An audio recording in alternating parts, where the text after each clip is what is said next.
Hello friends, this is Sangam Furi and welcome back to my channel Pharmacy. Friends, in this video I'm going to talk about Nicoxia MR tablet. Nicoxia MR tablet. So friends, without wasting any more time, we should start the video.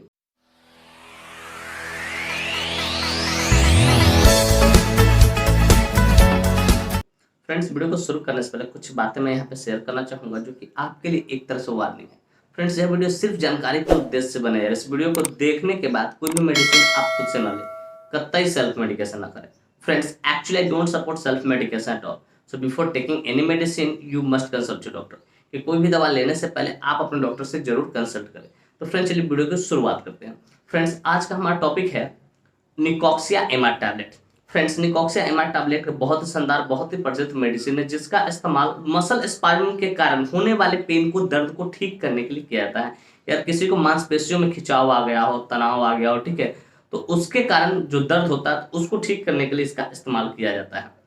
Friends, यह medicine एनसेट्स category से belong करता है। अब जाहिर सी बात है, मैंने इस टर्म का इस्तेमाल किया तो मेरे व्यूअर्स पूछेंगे sir what is the exact meaning of एनसेट्स category. तो डियर व्यूअर्स, एनसेट्स कैटेगरी कहने का अर्थ होता है non steroidal anti inflammatory disease. इसको पूरा मैंने बोल दिया, non steroidal anti inflammatory disease.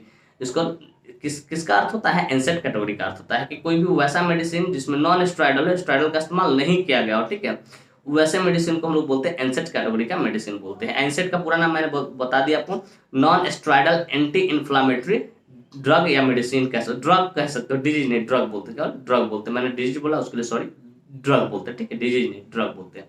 तो फ्रेंड्स, मैं उम्मीद करता हूँ ये बात आपको अच्छे से समझ में आ गई होगी। फ्रेंड्स, चलिए बात करना चाहें कौन सी कंपनी इसको मैन्युफैक्चर करती है, क्या इस मेडिसिन के अंदर मॉलिक्यूल्स पाए जाते हैं, क्या इसकी यूसेज होते हैं, क्या इसके कंट्राइंडिकेशन होते हैं, क्या इसके साइड इफेक्ट होते हैं, क्या इसके डोज होते हैं, और इन सारी बातों को हम लोग समझेंगे इस वीडियो में बहुत डिटेल से। Friends, I will make you understand it and everything in a very simple way. Friends, मैं यहाँ पे हर एक चीज़ों को बहुत शानदार तरीके से, बहुत सस्ता भरे तरीके से आपको समझाऊंगा। तो friends, first of all I would like to talk about which company manufactures it. तो फ्रेंड्स, सबसे पहले हम लोग ये बात करना चाहें कौन सी कंपनी इस मेडिसिन को, निकॉक्सिया एमआर को मैन्युफैक्चर करती है, ठीक है। तो फ्रेंड्स, इस मेडिसिन को जाइडस कैडिला फार्मास्यूटिकल इंडस्ट्री द्वारा मैन्युफैक्चर किया जाता है। Friends, this medicine is basically manufactured by Zydus Cadila pharmaceutical industry. Friends, इसके एक स्ट्रिप में 10 टैबलेट्स आते हैं जिसकी कीमत मार्केट में लगभग 270 रुपये से लेकर 80 रुपये के आसपास, मतलब 270 से लेकर 280 रुपये के आसपास होती है, रुपये में अवेलेबल हो जाती है। तो फ्रेंड्स, मैं उम्मीद करता हूँ कि ये बात आपको अच्छे से समझ में आ कि इस कौन सी कंपनी इसको मैन्युफैक्चर करती है और इसके एक स्ट्रिप में कितने टैबलेट्स आते हैं और क्या इसका एस्टिमेटेड प्राइस होता है। फ्रेंड्स, मैं उम्मीद करता हूँ ये बात आपको समझ में आ गई। फ्रेंड्स, नेक्स्ट बात करना चाहेंगे which molecule is basically found in this medicine, कि बेसिकली ये जो मेडिसिन होता है निकॉक्सिया एमआर, इसके अंदर कौन सा मॉलिक्यूल्स पाता है। तो फ्रेंड्स, बेसिकली ये कॉम्बिनेशन होता है, इसके अंदर 2 मॉलिक्यूल्स का कॉम्बिनेशन होता है, मतलब 2 मॉलिक्यूल्स पाए जाते हैं। तो फ्रेंड्स, बेसिकली इसके अंदर 2 मॉलिक्यूल्स पाए जाते हैं, दोनों अलग अलग अमाउंट में पाए जाते हैं, दोनों का अमाउंट क्या होगा, अलग अलग होता है। नंबर 1 है इटोरीकॉक्सिब 60 mg प्लस, इसमें जो इटोरीकॉक्सिब होता है, ठीक है, वो 60 mg होता है। फिर कहते हैं नंबर सेकेंड आपका थियोकोल्सिकोसाइड, 4 मिलीग्राम पाया था, कितना 4 मिलीग्राम। ये दोनों मिलकर क्या होता है कि मसल स्पाज्म के कारण जो पेन होता है उसको रिलीफ करने का या उससे राहत देने का काम करती है। फ्रेंड्स, मैं उम्मीद करता हूँ कि ये बात आपको अच्छे से समझ में आ गया हो कि इसके अंदर कौन सा मॉलिक्यूल्स पाया था। तो फ्रेंड्स, बेसिकली इसके अंदर 2 मॉलिक्यूल्स पाया था, दोनों अलग अलग अमाउंट में पाया था। नंबर 1 मैंने बताया इटोरीकॉक्सिब 60 mg प्लस, ठीक है, और फिर मैंने बताया थियोकोल्सिकोसाइड 4 mg मिलीग्राम पाया जाता है। फ्रेंड्स, मैं उम्मीद करता हूँ ये बात आपको अच्छे से समझ में आ गया हो। फ्रेंड्स, चलिए बात करना चाहेंगे इसकी यूसेज के बारे में कि इसका इस्तेमाल कहाँ कहाँ किया जाता है या कहाँ लिया जाता है डॉक्टर द्वारा, या डॉक्टर कब इसको प्रिस्क्राइब करते हैं। Friends, let us talk about the usage of this medicine, की इस मेडिसिन के यूसेज के बारे में। तो फ्रेंड्स, नंबर 1 इसका यूसेज है treatment of pain due to muscle spasm, कि इसका इस्तेमाल दर्द को ठीक करने के लिए किया जाता है, लेकिन अगर आपके मांसपेशियों में खिंचाव के कारण या तनाव के कारण जो दर्द हो रहा है तो उसको ठीक करने के लिए इसका इस्तेमाल किया जाता है। फिर ट्रीटमेंट ऑफ ज्वाइंट पेन, कि अगर किसी को ज्वाइंट पेन है, ज्वाइंट पेन कहने का मेरा अर्थ है जैसे हाथ पांव का ज्वाइंट होता है, अपर लिम्स लोअर लिम्स, देखिए ये सब क्या है, ज्वाइंट है। फिर यहाँ भी क्या है, ज्वाइंट है। फिर यहाँ भी या लोअर लिम्स जो घुटना होता है उसमें भी ज्वाइंट, तो अगर उसमें कोई दर्द हो तो उसको भी ठीक करने के लिए इसका इस्तेमाल किया जाता है, क्योंकि इटोरीकॉक्सिब है इसमें, ठीक है। फिर कहता है ट्रीटमेंट ऑफ रूमेटॉइड अर्थराइटिस, के अगर कोई पेशेंट को रूमेटॉइड अर्थराइटिस है तो उसको भी ठीक करने के लिए इसका इस्तेमाल किया जाता है। फिर ट्रीटमेंट ऑफ ऑस्टियो अर्थराइटिस, के अगर कोई पेशेंट ऑस्टियो अर्थराइटिस से सफर कर रहा है तो उसको भी ठीक करने के लिए इसका इस्तेमाल किया जाता है। फिर the treatment of lower back pain, कि अगर किसी पेशेंट को लोअर बैक पेन हो रहा है, पीठ में पीछे की ओर, ठीक है, नर्व कंप्रेस होने के कारण दर्द हो रहा हो, तो उसको भी ठीक करने के लिए इसका इस्तेमाल किया जाएगा।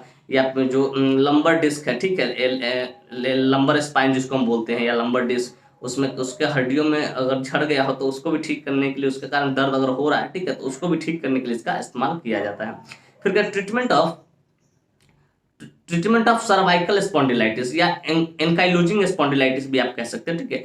तो एंकाइलोजिंग स्पॉन्डिलाइटिस को भी ठीक करने के लिए इस मेडिसिन का इस्तेमाल किया जाता है। फिर ट्रीटमेंट ऑफ गाउटी अर्थराइटिस, कि अगर आपको गाउट हो गया है, मतलब पैर का जो उंगली है, अंगूठा, ठीक है, वहां पे आपको रेडनेस वगैरह हो गया है, स्वेलिंग वगैरह हो, और वहां पे भी दर्द कर रहा है, तो उसके लिए तो गाउट के लिए तो चलेंगे मेडिसिन, लेकिन अर्थराइटिस, अगर गाउटी अर्थराइटिस है, ज्वाइंट में वहां पे पेन है, तो उसको भी ठीक करने के लिए इसका इस्तेमाल किया था।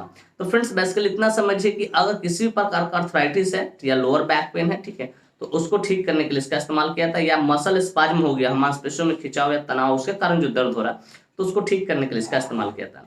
तो फ्रेंड्स मैं उम्मीद करता हूँ कि इसकी यूसेज आपको बढ़िया से अच्छे से शानदार तरीके से समझ में कहाँ कहाँ इसका इस्तेमाल किया जाता है। फ्रेंड्स चलिए बात करना चाहेंगे इसके मोड ऑफ एक्शन के बारे में, कि बेसिकली इसका मोड ऑफ एक्शन क्या होता है। तो फ्रेंड्स बेसिकली इसके अंदर दो मॉलिक्यूल्स है, तो दोनों का मोड ऑफ एक्शन अलग अलग थोड़ा होगा।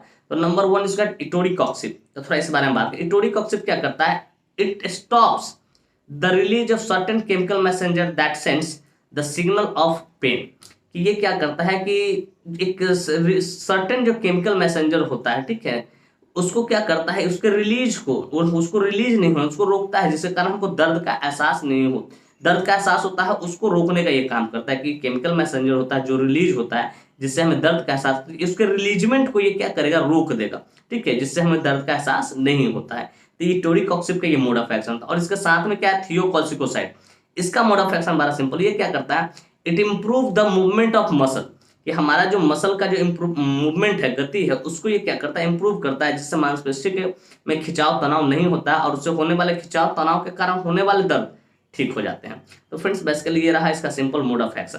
तो फ्रेंड्स मैं उम्मीद करता हूँ इसके मोड ऑफ एक्शन आपको बढ़िया से अच्छे से शानदार तरीके से समझ में आ गए होंगे। फ्रेंड्स चलिए बात करना चाहेंगे कंट्राइंडिकेशन के बारे में। Friends, without knowing contraindication, we should never ever administer any drug, any medicine to anyone. कि बिना कंट्राइंडिकेशन जाने कभी भी किसी को भी कोई भी मेडिसिन आप एडमिनिस्टर न करें, इसका परिणाम घातक हो सकता है। इस बात का आपको बखूबी ख्याल रखना है, ठीक है। तो फ्रेंड्स इसका नंबर वन कंट्राइंडिकेशन है प्रेग्नेंट लेडी, कि अगर कोई लेडी प्रेग्नेंट है, फैमिली वे में है, तो उसको आपको नहीं देना है। फिर ब्रेस्ट फीडिंग मदर की, अगर कोई महिला अपने बच्चे को स्तनपान कराती है, दूध पिलाती है अपने बच्चे को, तो उसको भी आपको नहीं देना है बिना गायनी से कंसल्ट किए। फिर लीवर डिजीज और किडनी डिजीज, और कोई पेशेंट लीवर डिजीज और किडनी डिजीज से भी सफर कर रहा है, तो उसको भी आपको नहीं देना है। इस बात को आपको बखूबी ख्याल रखना है। तो फ्रेंड्स मैं उम्मीद करता हूँ कि इसके 4 कॉन्ट्राइंडिकेशन आपको बढ़िया से अच्छे से शानदार तरीके से समझ में आ गए होंगे। और फ्रेंड्स चलिए नेक्स्ट हम लोग बात करना चाहेंगे साइड इफेक्ट्स के बारे में। फ्रेंड्स जितने भी एलोपैथी के मेडिसिन हो, तो उसका थोड़ा बहुत कुछ ना कुछ साइड इफेक्ट होता है, ठीक उसी प्रकार इस मेडिसिन का भी साइड इफेक्ट है, जो कि इस पर। फ्रेंड्स नंबर वन इसका साइड इफेक्ट है नोजिया, आपका जी मिचलाएगा। फिर कहते हैं वोमिटिंग, हो सके आपको उल्टी तक भी हो सकता है। फिर कहते हैं इनडाइजेशन, हो सकता है आपका जो खाना है वो पचेगा नहीं। फिर कहते हैं डायरिया, आपका जो स्टूल है, ठीक है, वो पानी की तरह पतला हो जाएगा। फिर कहते हैं फिट स्वेलिंग, आपका जो पैर है ना, उसमें आपको सूजन देखने को मिलेगा।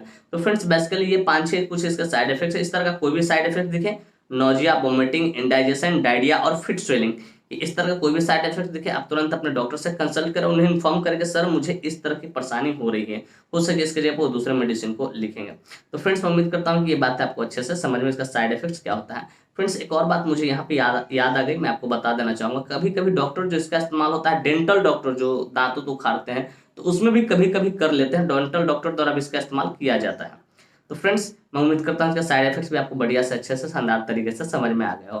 फ्रेंड्स ये बात करना चाहेंगे इसके बेसिकली डोज के बारे में, कि डोज क्या होता है। तो फ्रेंड्स मैंने हमेशा अपनी हर वीडियो में ये बात बताया कि डोज हमेशा डिपेंड करता है एज पे, बॉडी वेट पे, सीवियरिटी पे, इन सारी चीज़ों पे डिपेंड करता है, जेंडर पे, ठीक है, क्या बॉडी वेट है, सब चीज़ पे डिपेंड करता है। लेकिन जनरली जो डोज डॉक्टर चलाते हैं 1 OD पोस्ट से वो चलाते हैं, कि 1 गोली रोज खाना खाने के बाद इसको लेना है। तो फ्रेंड्स मैं उम्मीद करता हूँ इसका डोज भी आपको बढ़िया से अच्छे से शानदार तरीके से समझ में आ गया होगा। फ्रेंड्स मैं उम्मीद करता हूँ कि बातें बिल्कुल शीशे की तरह साफ हो गई हो, कि निकोक्सिया एमा टैबलेट क्या होता है, कौन सी कंपनी इसको मैन्युफैक्चर करती है, क्या इसके अंदर मोलिक्यूल्स पाए जाते हैं, क्या इसके यूसेज होते हैं, क्या इसके कंट्राइंडिकेशन होते हैं, क्या इसके साइड इफेक्ट और क्या इसके डोज होते हैं। और साथ में ये भी उम्मीद करता हूँ कि यह वीडियो काफ़ी इन्फॉर्मेटिव, काफ़ी इंटरेस्टिंग, काफ़ी ज़बरदस्त लगी होगी आपको, और मेरे इस वीडियो से आपको कुछ ना कुछ सीखने को जरूर मिला होगा। Friends, if you find this video informative and interesting, hit the like button, subscribe my channel, and don't forget to share it with your medical friends and with your common friends. Thank you for watching this video. Bye bye, take care. फिर मिलते हैं next video में. तब तक स्वस्थ रहिए, मस्त रहिए, ख्याल रखिए अपना और अपने परिवार का. थैंक यू, धन्यवाद.